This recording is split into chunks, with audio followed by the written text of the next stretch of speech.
Hello guys, one more week, one more video, and this week we're going to talk about culture. This week in Ireland and in other places of the world, it's celebrated St. Patrick's Day, but the tradition is Irish because St. Patrick is the saint patron or the patron saint of Ireland. So today I'm going to tell you a little about the story of St. Patrick and also about the traditions, the cultures and the celebrations not only in Ireland but all over the world and even here in Brazil. Alright, so stay tuned. The story of St. Patrick, it's considered happening in the 5th century. And it all starts when he was 16 years old. He was a young boy. He lived in Roman Britain. And one day, some Irish pirates took him. They kidnapped him and took him to Ireland to serve as a slave and take care of animals, of sheep especially. During his time there, he started praying more, thinking more about God, and his faith became stronger. Till one day he was sleeping and he had a dream when an angel came to him and said, "Okay, Patrick, your time here is almost over. You're going to find a ship waiting for you at the harbor. So go there and everything is gonna be alright, you're going home." And the next day, Patrick ran away from his captors and ran to the harbor and find a ship that was going to Britain. So he boarded the ship and went back to Britain. When they arrived in Britain, they stopped at a point very far from any city. So everybody on the ship needed to go down and walk in a wilderness around 28 days. And they were very hungry at some point. So Patrick prayed and God sent them a herd of boars, wild boars, so they could hunt and eat and not be hungry anymore. So some people say that that was kind of the first miracle of St. Patrick. So after some years, he returned home. He was already a priest at that point, and he had another vision. A man came to him on a dream and told him these words. Listen to Patrick telling his story. "I saw a king, as it were, from Ireland. His name was Victoricus, and he carried many letters, and he gave me one of them. I read the heading, 'The Voice of the Irish.' As I began the letter, I imagined in the moment that I heard the voice of those very people who were near the wood of Foclat, which is beside the Western Sea. And they cried out as with one voice, 'We appeal to you, holy servant boy, to come and walk among us.'" So after that, he decided to follow up the vision and return to Ireland. So there he became a missionary. He used a shamrock leaf, like this one in my little leprechaun. He used that shamrock to teach about the Holy Trinity, Father, Son, and Holy Spirit.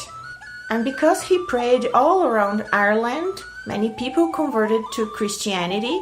Back in time, the Irish had another religion, the Celtic religion, and they converted to Christianity mostly because of St. Patrick's works. And years later, the Irish decided to transform or to consider St. Patrick as their patron saint and declared March 17th, the day St. Patrick died, as the National Day of St. Patrick. So they celebrate wearing green. That's why I'm all in green today. And they have lots of parties, they have parades, and They like to drink a special beer. It's a green beer. Probably on Saturday I will be drinking some green beer and transmit live, maybe, who knows. Because of Irish have migrated to many places in the world, they celebrate St. Patrick's Day on these parts of the world too. One day that I want to show you that is very curious is Chicago in the United States. They have a tradition there to dye the river green. I will show you a video of TV news transmitting and telling you how they do that. Check it out. Chicago River goes green to kick off the St. Patrick's Day celebrations. It's now in its 55th year. The annual tradition draws hundreds of thousands of spectators to the Windy City ahead of the city's St. Patrick's Day parade. The city says it takes more than 45 pounds of the environmentally friendly vegetable dye to color the river bright green. It typically lasts about 5 hours before. Did you like it? I forgot there are 2 more traditions on St. Patrick's Day. You have to wear green like I'm doing today, because if you don't do that, your friends can pinch you. Yeah, they can if you're not wearing any green, all right? So wear green on St. Patrick's Day. Another legend they have in Ireland about St. Patrick is that he drove away the snakes from Ireland, so that's why there's no snakes in Ireland. Curious, isn't it?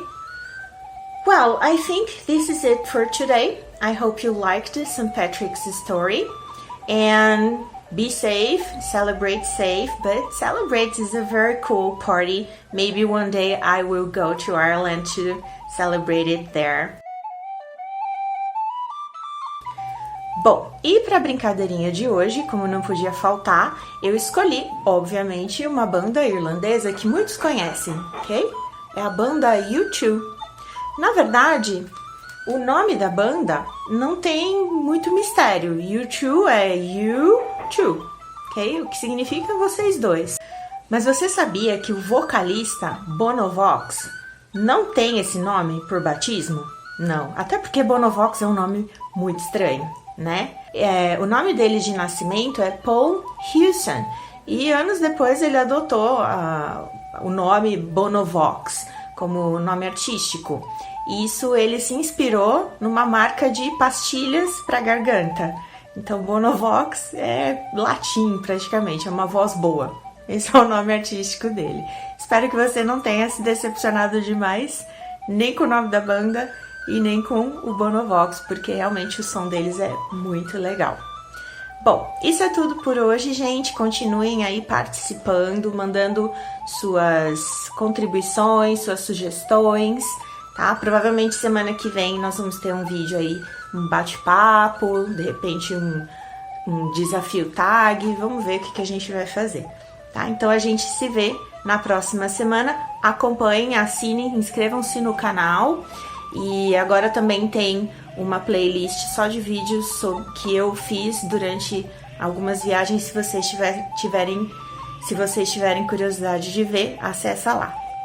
Beijo, até semana que vem.